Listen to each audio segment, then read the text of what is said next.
about the state of Europe today. It was about a year ago, very early February 2015, I was the Minister of Finance of the new Syriza government, and I had a top meeting with one of the highest ranking members of the Troika, indeed, one of the highest people in the International Monetary Fund. It was in a hotel in Brussels, confidential, and I couldn't believe my ears when this person said to me, Yanis, look, your analysis is correct.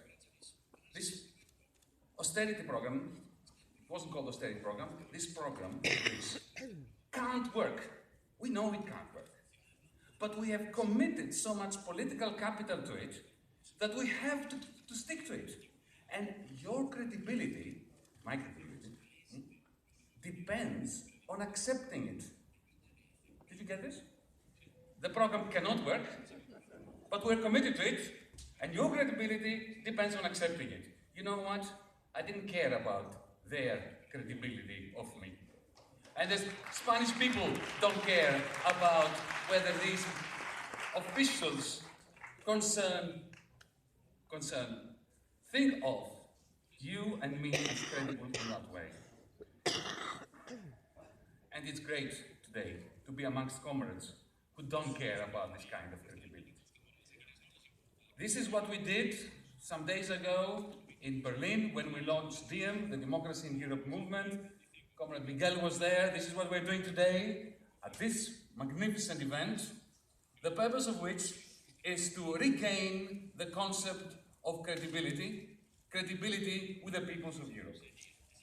Now, we of the left make a big mistake. It's a huge mistake. We must stop making it. We give too much credibility to the establishment. We think that the people in Brussels, in the International Monetary Fund, they are competent. They may be on the opposite side of politics with us, they may do things we disagree with, but they are competent people. They have a plan. They have a plan. They use debt in order to do A, B, or C, and then the next step is to save banks, and it's all planned. It's not true. They don't have a clue. They're utterly incompetent. They are making it up as they're going along.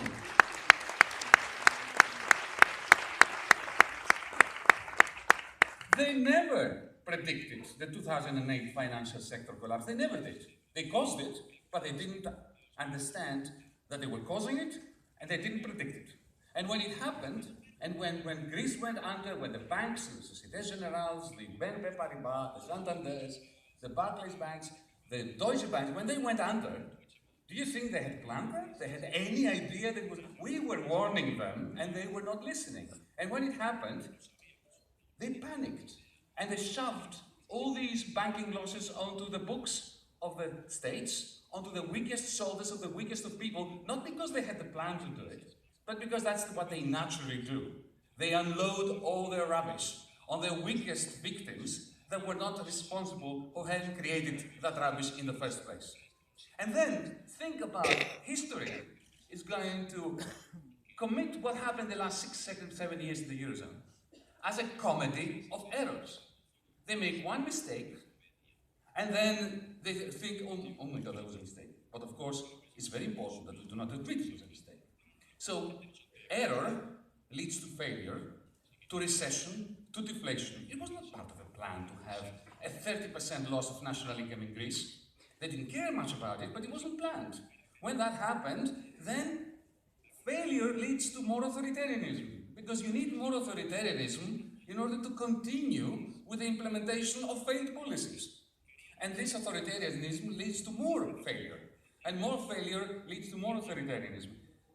Friends, make no mistake, Europe is disintegrating, because these people, their plan A, which is to maintain the cartel-like structure of the European Union, has failed, and it is collapsing all over them. They are full of plan Bs. Plan B is to threaten our government, that the banks will be closed, to throw us out of the Eurozone, to spread fear in Spain, in Portugal, in Ireland, to sell silly stories about recovery in Spain. What recovery in Spain? What recovery in Portugal? What recovery in Ireland? Even in Germany, we have the lowest level of investment in the history of the post-war German state. It's abject failure wherever you look at, and they know it. But, comrades, let's be honest with each other. Old Europe is disintegrating and dying. But new Europe is struggling to be born. And this is where we come in. We have to be modest and we have to be genuine in our self-criticism about our capacity to push the new baby, the new Europe out of history's womb. It's essential that we understand our limitations. First, we need to understand that we need a plan A. Their plan A is disintegrate.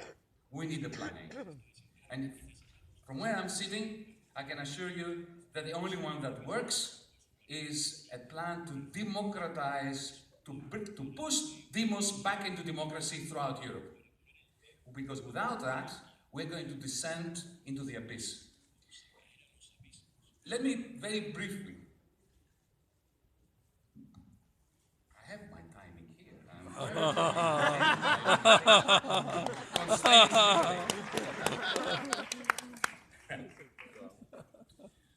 I'll just be brief on this. Why is this disintegration happening? Because in Europe, we've managed to recreate the 1920s all over again. We created a common currency modeled on the gold standard that collapsed after the great financial disaster in Wall Street in 1929. Our generation's 1929 was 2008. What happened after 29? The common currency of the era started fragmenting. That was a gold standard. After 2008, the euro started fragmenting.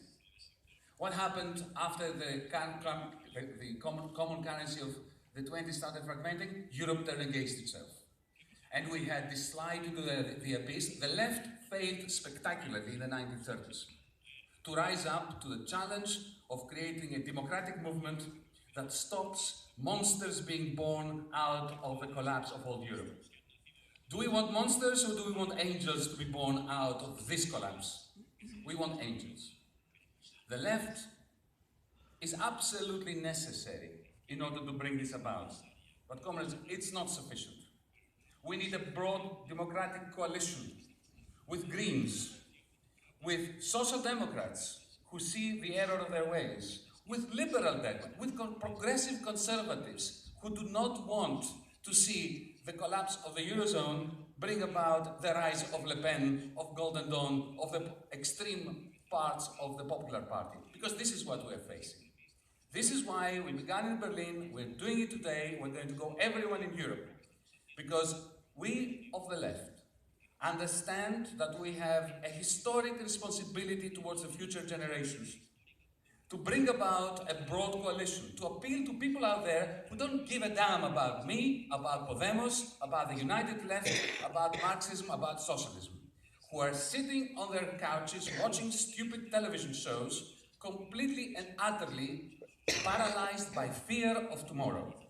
We need to appeal to these people. So we have to succeed where the generation of the 1930s did not succeed. I'm humbled to be here, to be amongst comrades and friends, to have this coalition of left progressive movement forces and energy. But it is not enough. We have to convince the person on the couch who doesn't care about us that there is an alternative.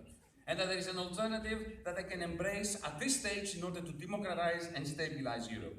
We must rage against the dying of the light. We must refuse to go gently into the night.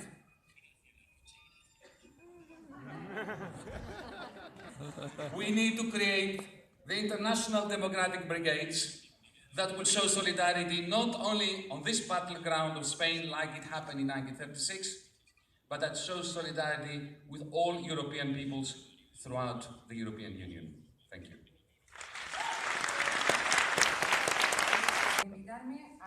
La verdad es que voy a empezar haciendo una